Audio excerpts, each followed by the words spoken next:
Cambiamos de tema y les proponemos hablar de un programa más que interesante que se viene implementando ya desde hace algunos años, pero que resurgió y se reimplementó a partir del 2019, por lo menos aquí en la ciudad de Paraná. Estamos hablando del programa La Justicia va a los barrios y ya está con nosotros aquí en piso, a quien le agradecemos por supuesto el tiempo y toda la información que nos va a brindar el doctor Daniel Cotonaro, defensor público número 3 de la ciudad de Paraná. Bienvenido. Gracias Paola.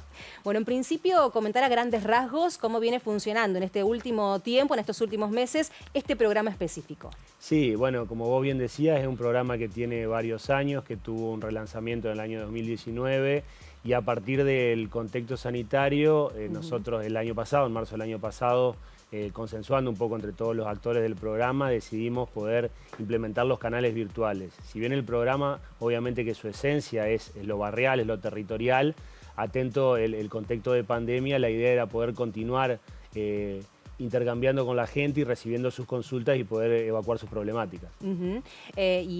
Últimamente viene funcionando solo de manera virtual, a través de diferentes consultas, a través de mails, teléfonos. Exactamente. Nosotros implementamos un canal de WhatsApp, que es el 3436-100-868, y un correo electrónico, que es programajusticia@juventrerrios.gov.ar, y estamos en permanente articulación con los actores barriales en el marco del contexto, esperando que cuando el contexto lo permita, el retorno al territorio, que es sin duda lo que lo destacaba el programa, este acercamiento a la gente. Y como vos decías, hoy por hoy es imposible pensar una fecha concreta para poder volver a los barrios y a partir de allí tener un encuentro cara a cara con el vecino o la vecina. Claro, nos marcamos en este contexto que nos acompaña, en ese sentido somos muy respetuosos y siempre pensando en cuidar a la gente y en cuidarnos entre todos. Entonces, en ese sentido, si bien se están evaluando diferentes lugares a los que se podría acudir, cuando el contexto lo permita, la idea es poder sostener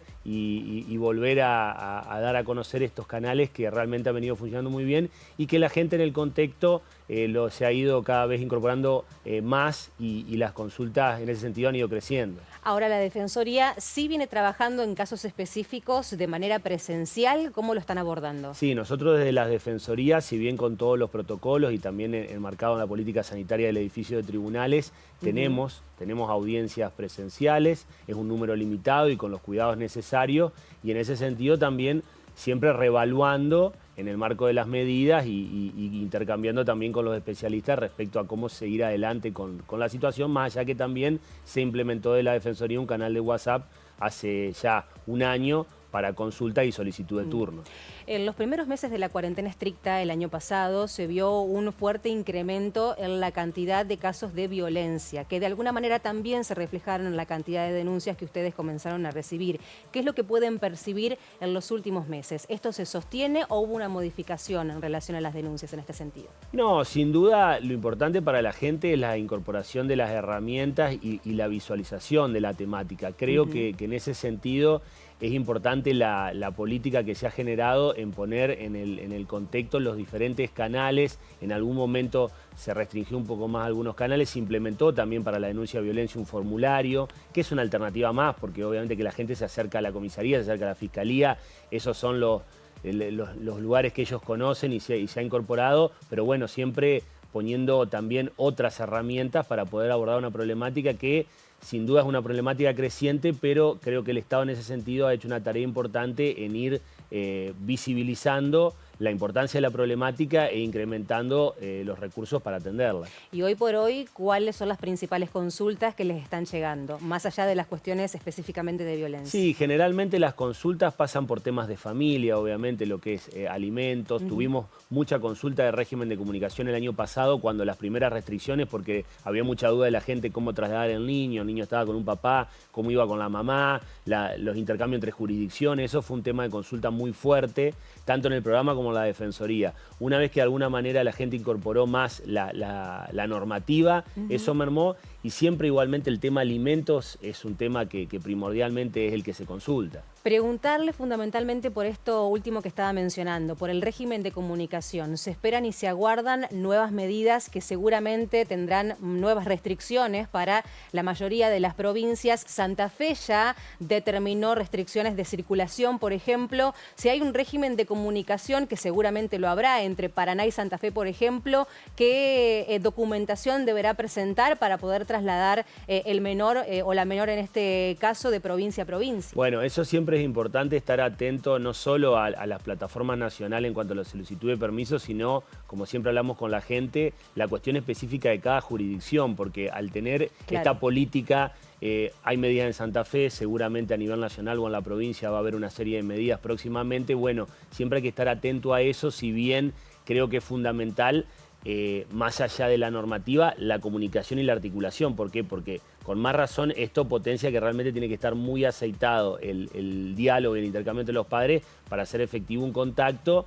También hay que ver qué pasa con los servicios públicos de transporte, eso ha tenido una merma en su momento. Hay muchos factores que juegan, sin duda, en situaciones, no tanto quizás Paraná-Santa Fe, que en algún momento ha tenido un diálogo un intercambio más fluido, pero quizás con Buenos Aires, estando un niño en Paraná, obviamente que se ha visto afectado el contacto y el vínculo, y bueno, en eso se transforma como esencial las herramientas virtuales, la videollamada, el contacto de otra manera, porque además cuando el transporte público estuvo limitado, no todas las personas cuentan con un recurso para transportarse propiamente con un vehículo particular en distancias tan grandes, ¿no? ¿Y qué rol ha tenido precisamente este tipo de programas o la misma Defensoría ante estas situaciones? No, siempre el análisis también del caso particular, que es lo que nosotros apostamos en el trabajo, porque hay un marco de normativa que en su momento se ha sostenido, hay normativa de fondo que existe, pero ha habido herramientas del Ejecutivo que se han ido modificando, pero siempre tratar de analizar el planteo y el caso en particular, porque eso siempre tiene una connotación,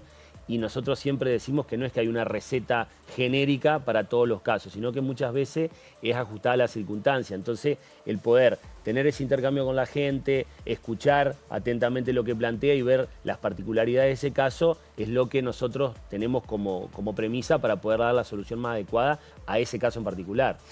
Hubo un hecho puntual muy lamentable hace algunos días atrás en donde, como consecuencia de un enfrentamiento aparentemente entre familiares, una chica quedó baleada primero, luego terminó falleciendo aquí en la ciudad de Paraná. ¿Situaciones de estas características les llegan a ustedes a través del programa?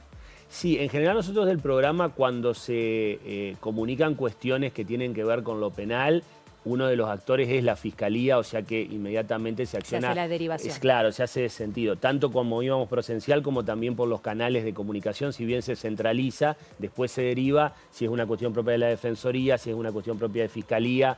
O sea, se interactúa con todos los actores del Poder Judicial, depende de la cuestión que sea. Más allá que nosotros, obviamente, cuando se recibe una cuestión que es urgente, lo que se transmite es que existe 911 y existen otras herramientas, pero se trata de dar la solución con la urgencia que eso amerita, pero siempre con la articulación con los actores que realmente tienen que ver con ese tema puntual.